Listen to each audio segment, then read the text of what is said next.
Hello, friends. Welcome to the ATC Double Cut. In this episode, we have a return guest. Welcome back to the show, Mr. Jason Haines, Link Superintendent from Cabot, Cape Breton. Thanks for having me, Micah. It's good to be here. It's spring there. Are you guys open yet? No, we open up on May 9th, so 2 weeks from today, and it does not feel like spring. But the grass is, despite the cool weather, the grass is starting to green up, so it knows that it's time to start growing. And we put two mows on the green so far, and first mow in fairways today, and things are starting to happen. Cool. So the snow cover is gone and the frost is out of the ground? Yeah, the frost came out of the ground probably about a month ago, and we've been just working to compact everything back down after that. So where most people are maybe aerifying in the spring, we are compacting as much as we can to get some firmness back into our surfaces.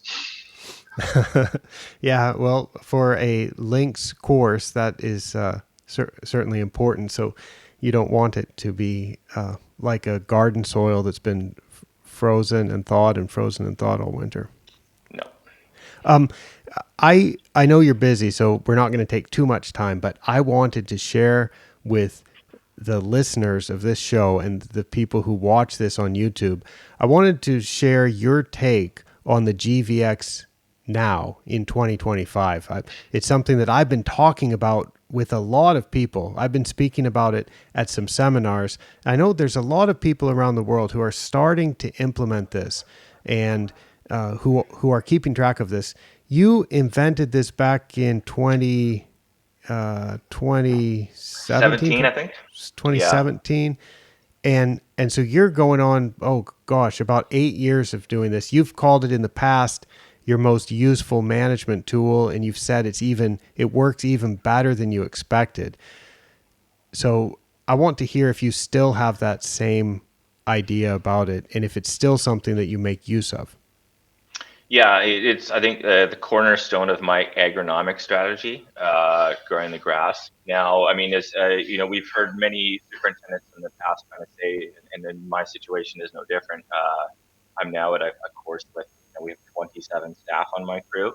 We're very busy. A big part of my job now is managing people. This is a Mm-hmm. tool that allows me to have that awareness of the grass when I don't necessarily have the time to spend as much time with the grass as I used to. So it becomes even more important for me just to have an awareness of what kind of growth am I getting? Are we seeing any issues out there that we need to address? Is my attention needed when it comes to the growth rate that we're seeing? So I but honestly, I don't really think about it that much because I've been using it for so long now. Like it's not like this new thing anymore. It's not new to me. So it's there. We use it, and I look at it every day. But I'm not like uh, it's not as exciting as it once was. But it still is. It's super important. But it's not like a flashy new car or anything anymore. I, I understand. That's the way these things are. We take the measurements. Probably if you've never used a stimp meter before, and then you realize, wow, I can measure the green speed. I can put a number to how fast the ball rolls. If you do that the first time, it's probably pretty exciting. Then you go out the next day and you've done a double cut, and it's probably pretty exciting to make that measurement and say, wow, we did a double cut. The greens are 8 inches faster. And then that excitement, the new toy excitement, fades away pretty quickly, and you just come to expect it, and you're just confirming what you would expect, and you just use the numbers, and it's still interesting, but not quite so exciting. So Yeah. I know the feeling. Let's talk a bit about a blog post. I want to recommend a blog post, which is one with the title Explaining GvX Growth versus Expected Growth. This is one where I shared a screencast where I narrated a set of slides from a presentation that I gave on January 21st at the BTME conference in Harrogate, England. And this is something that started off with some screenshots of blog post that you'd written back in the day, Jason, when this was called something else. I gave this a I went through some of the history of what we're calling the GvX. So I wanted to talk with you about what was in this presentation, basically, and try to have not only me explaining what the GvX is, but also hear your commentary, since you're the guy that invented this.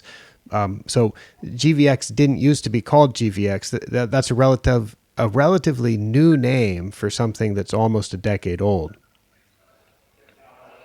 Yeah, exactly. Yeah. Originally, when I came up with it, I had these dials, these on Google Sheets, these, like a speedo on a car or a tachometer kind of thing. So I called it turfgrass speedo, and to start with, I also kind of measured, called it the growth ratio. But I think it was you and Chris Tridabaugh that kind of discovered or came to the conclusion to simplify it and call it the GvX, which is more intuitive. Right, because the GvX stands for growth versus expected growth, and specifically, it stands for the actual growth, how much the grass is really growing, which we get from the clipping volume, and then the expected growth, and the expected growth is based on the recent temperatures at your site, and based on the type of grass that you're growing, and so it remains a ratio, but I think it's a little bit more welcoming, a little bit more accessible, a little bit easier to grasp if we don't focus on the math part of it. We don't focus on the fact that it remains a ratio, and we just distill it down to a single number that is the actual growth divided by the expected growth, and then we multiply it by 100 so that it's an integer value, and we no longer have to say it's a 0.17 or a 0.43 or a 1.28 growth ratio. That is unwieldy, and I really like being able to say it's 30, it's 37, it's 48, and we just call it GvX, which rolls right off the tongue and it's distinctive. So I do appreciate, you're right, Chris Tridabaugh and a few friends came up with that. Yeah. Yeah, and I mean that's, I think, one of Chris' many gifts is kind of popularizing relatively difficult to grasp concepts, and but also through simplification, as well as yourself. And that's, to me, this presentation, when I wasn't there in person, but when I went and I watched the video on your blog, just what really kind of hit home to me is just how it is becoming more simple. I was impressed with how simple this presentation appeared, but also realized how difficult it is to make an obscure idea such as this, or what may have once been obscure, kind of simple, and explaining it in plain language. So, yeah. Well, I'm glad to hear that. That was certainly my attempt, and I devoted an entire presentation to this. I believe it was a 40-minute time slot in which I spoke about this, because I've had presentations in the past where I'm talking about clipping volume, or talking about nutrition, and how we can look at how we might adjust that based on how the grass is growing or something. And at the end, I've tried to throw in and say, oh, by the way, you can also look at it this way with the GvX. And I can tell by looking at the audience, and I can tell by the way that I stumble over the words when I just try to add it on at the end and say, oh, by the way, you can do this, that it's not easy to comprehend. So I thought it was important enough and worthwhile enough to make an entire presentation about this. And as I put that together, I realized, hey, it is pretty simple. So I started off with the history. I'm going to put a direct link to this particular blog post, like I do with every ATC double cut episode. So you can find this in the show notes, and you can find that video there. I'm going to try to bring up on my screen, Jason, recognizing, of course, that a lot of people are listening to this and not seeing what's on the screen. I'm going to try to bring up a handout version of those slides so we can go through to a few of those. Let me see what that's. Yeah, there we go. So now I'm going to be able to scroll through this, Jason, and we can look at how I actually laid out that presentation. So this is a presentation that I started off in saying that we can use it for adjusting nitrogen fertilizer and adjusting plant growth regulators. Anything else we might use it for? Well, I mean, ultimately, that's it. It's kind of like determining what the ideal green speed is for your plant or your putting greens or any part of your golf course that you want to measure clippings. Things like for disease management. So, not growing the grass too fast, where certain diseases come into play, or too slow, where other diseases will, like anthracnose or dollar spot, will come into play, especially for areas that you may have more strict chemical use, but also just playability. Why not, finding out what's the best speed for the green speed that you want to achieve, making that easier for you, so you don't have to double cut and roll every day. Right. So all So that so kind of stuff.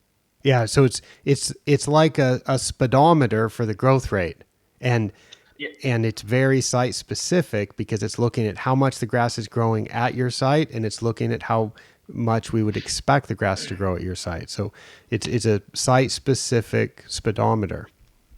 exactly. And you find out what growth or GvX you want. Say, at my previous course it was 80. If I'm below 80, it means I need to grow the grass faster. So the tools I have for that are a little bit of nitrogen. If it's at 100 and I want to be at 80, well, that means I need to grow the grass slower for my personal desire for those playing surfaces. So that means withholding nitrogen, or maybe increasing the rate or the decreasing the interval between my plant growth regulator applications. So it just really kind of makes those decisions easy. You're not just kind of basing it on a calendar anymore. You're basing it on actual turf conditions. That's very well put. I put a screenshot of a blog post that I wrote years ago, and the title of that was "What Should My Clipping Volume Be?" And I think both of us were getting that question a lot. We still sometimes get that question, but I know you probably got that question more times than you could remember.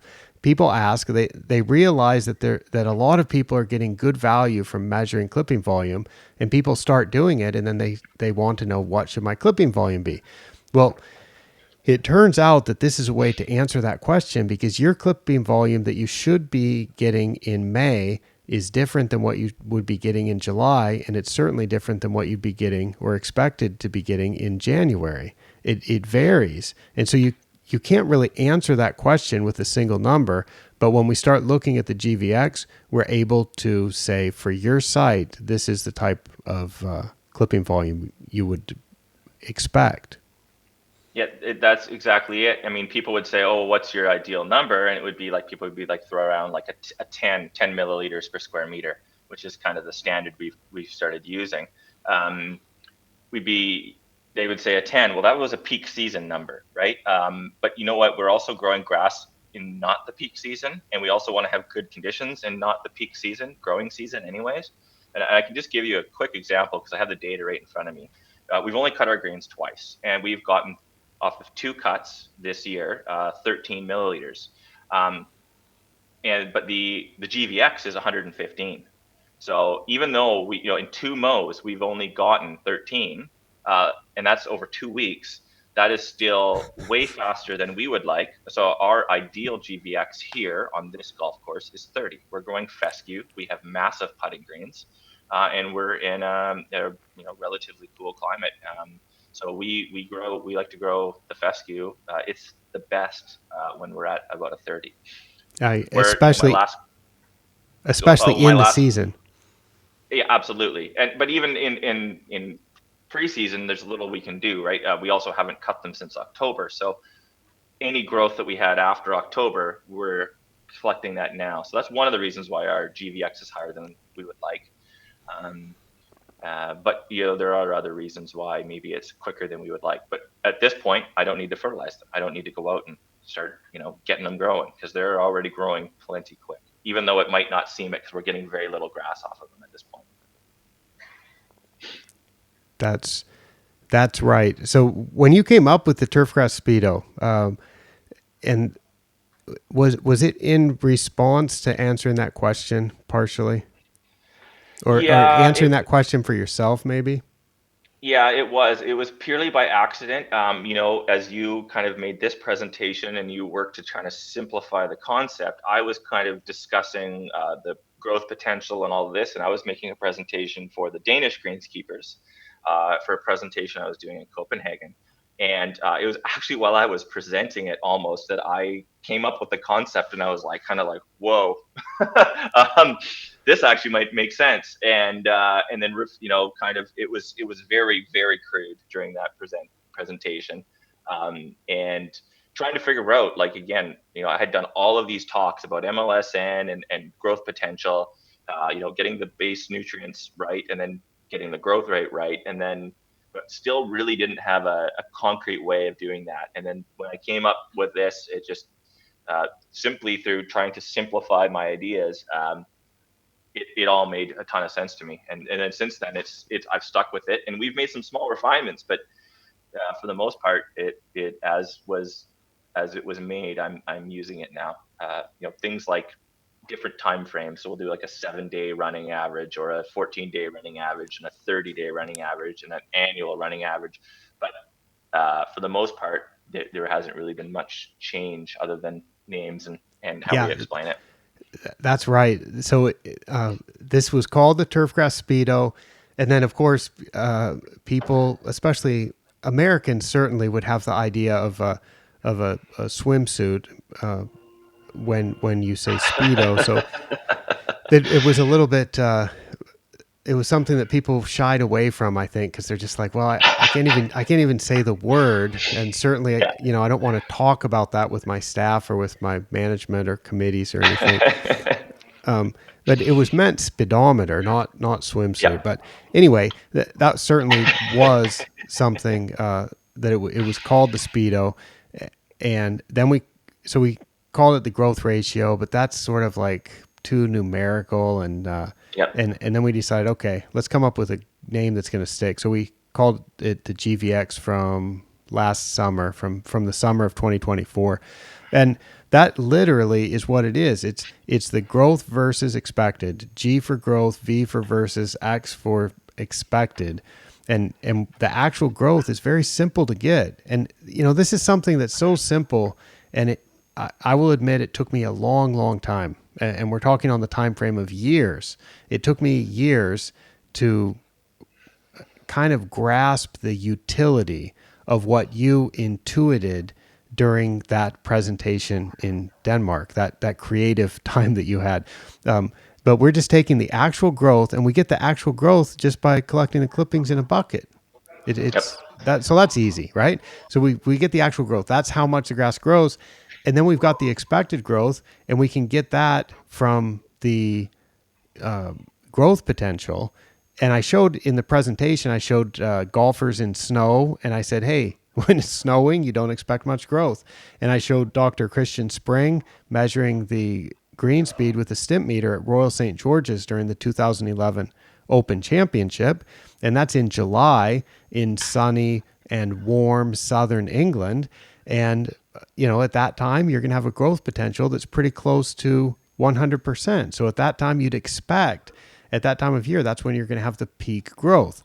And so you can just take a standard value, and that's where the 20 comes in for a daily number, and that works out to be 600 or 625, something like that. If you do it monthly, you multiply that constant times the growth potential, and now you've just converted your growth potential into clipping volume units. And that's brilliant, because you convert your growth potential into clipping volume units. So now we have a actual growth that we've measured and an expected growth that's based on temperature for our site, and there we have it.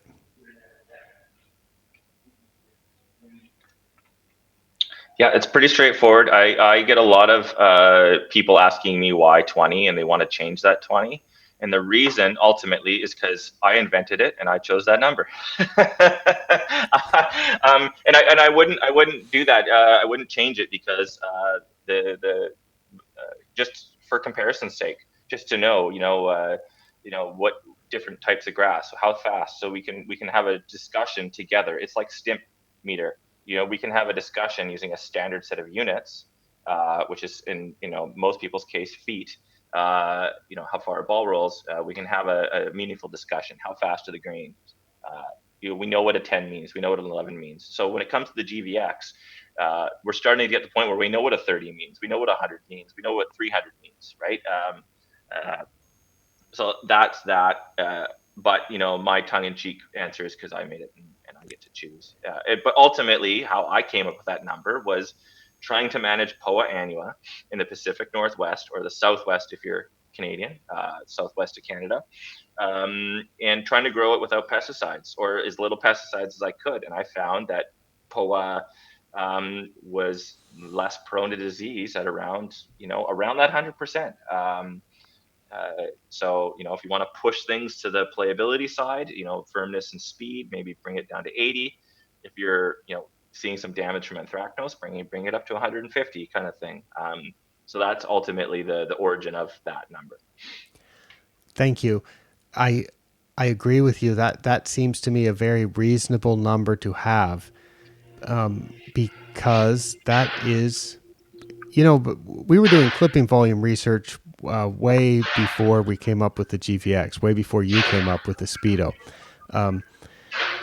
And you were helping me out with that project, and you were collecting clipping volume data and sharing it with me. And what I really wanted to do, this was back in 2014, 15 type of era, and it was back when Dr. Bill Kreuzer had made some disparaging remarks about growth potential and saying how it wasn't a good model, and how that's not the way grass grew and stuff like that.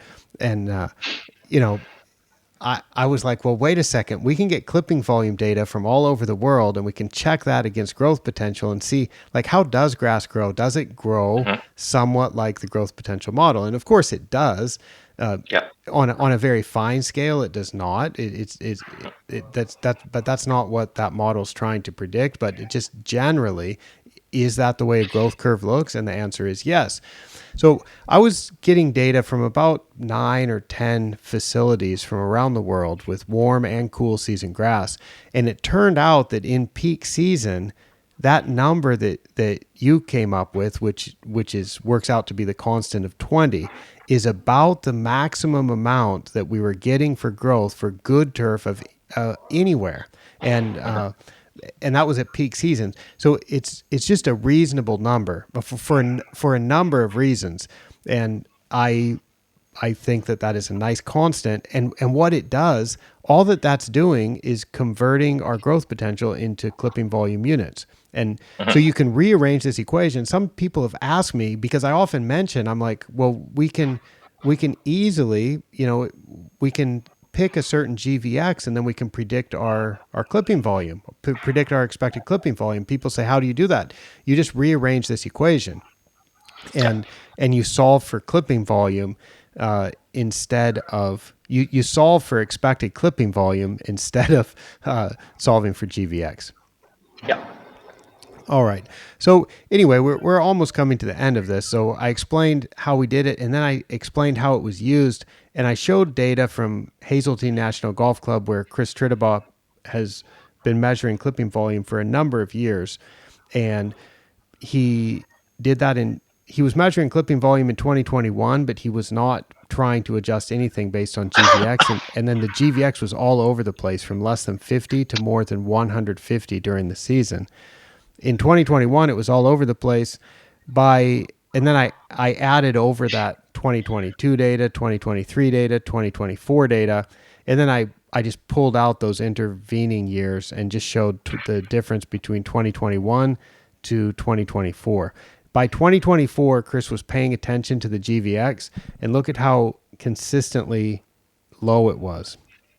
So I've never I'm vaguely aware of how Chris fertilizes his turf, but what I see on this last chart here on the right is instead of it's a little less reactive, even though we are essentially, this is a reactive tool, but the growth rates don't get too low, and you don't have to react with applying a bunch of fertilizer to bring them back. And so he's kind of just really very consistent here. But it's not only that; it's consistently low. He's growing it very slowly and very consistently. And uh, I mean, I haven't been on his property, but it sounds like the conditions there are continuing to improve, which is really hard to believe, especially how good the conditions were during the Ryder Cup and various events. So Yep, pretty they neat. had the U.S. Amateur there last year, and the surfaces were superb, and they were getting a single cut and a roll, and the green speeds were more than 13 feet, and the quality of that roll was quite good, and the surfaces were firm, and they didn't need to do a lot of disruptive work in order to maintain that firmness through the year. So yeah, it can be a really useful tool, and you don't just have to manage like they do at Hazeltine. You can use this for how you need to manage your grass, whether it's Seashore Paspalum in Hanoi, or whether it's zoysia grass in Bangkok, or whether it's Bermuda grass in Honolulu, or whether it is bent grass in North Carolina, or whether it's fescue in Nova Scotia or Poa annua in Seattle. Um, Yeah. you can you can find the growth rate that is going to work the best to produce the type of surfaces that you want at your facility. And this is just a way to make that more consistent and really dial that in. Absolutely, that was the intent. Yep. Well, Jason, uh, we've we've gone through this, and I will recommend to people, if you haven't watched yet that YouTube video, that screencast, go ahead and watch that, because that has me just rapid fire going through explaining all of this stuff. So if you hear like Jason and I kind of went through the slides, then you can also watch that YouTube and get a another insight into that. All right, tell us. Let's close this, Jason. Tell us some numbers. You said 80, because people always want like what's a take home, right? So for POA greens, you were thinking like something like 80, and if you were less than that, you're really favoring the bent grass. If you're above that, you're favoring the POA. Yeah, and I mean, this is again more of a the minimalist approach I was using, so lower on chemical inputs. So yeah, I would say if you're minimalist when it comes to fungicide, 80% for POA, 60% or lower for bent grass. Again, you can get lower numbers with more inputs, like chemical life support inputs. And then fescue is really happy around 30% or 30, sorry. And then again, same thing as when you're in recovery mode. So if you have some damage on your course in the spring and you're wondering if you're growing it fast enough, grow it 200-300%, or 200-300.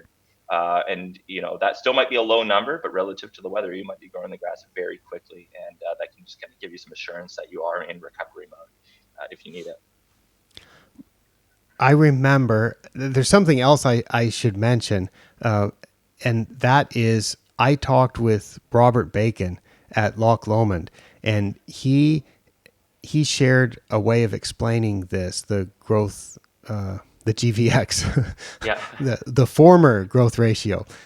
He shared a way of thinking about this that I hadn't thought of before, and he said like once you've identified that number that you want, which might be like 30 or 40, then he said you can plot that through the year, and you can think of it that every single day that you spend with the GvX above your target value, that means that you're growing more grass, you're producing more above ground matter than desired. And so you're creating the situation where you need to verticut more to remove that, or you need to double cut more to remove that, or you may need to top dress more to deal with that. And of course, every day that you're below that target value, you're potentially not getting enough recovery from traffic, you're potentially thinning, you're potentially leaving some voids in the turf that could be invaded by algae or moss or other weeds or whatever. And I thought that was really a good way to put it, because we never can make this a completely flat line. but we can strive for it. And when you've got all these ups and downs, you can think of those ups, the times in the year when your GvX is above what you want it to be, that you're just creating problems for yourself. You're creating extra work. That's it. It's a tool. It's a little bit of work to do with the tool, but hopefully it saves you a lot of time and mowing and frustration and resources like sand and aerification and all that kind of stuff. Really just dialing it in for every site specific to your course. Excellent. All right. Well, it's such a simple concept. I don't think we need to talk about it anymore. If anybody has any questions, you can leave some comments on the YouTube video version of this. You can leave comments or questions in the Spotify app under this episode, and you can also on Blue Sky you can leave comments, and that will go on to this web page for this episode. So there are a number of ways in which you can leave comments or questions, and if you want more information about this, or just write to me. But I don't respond to all my emails. All right. Thanks, everyone. Jason, I'm not going to take up any more of your time. I know you've got some more work to do to get things ready for the season, and go measure some more clipping volume. So thanks so much for joining me, and thanks for the insight into this. Thanks, Micah. All right. Thanks, everyone, for watching, for listening. I will sign off now for ATC from Southern Thailand. I'm Micah Woods. Bye-bye.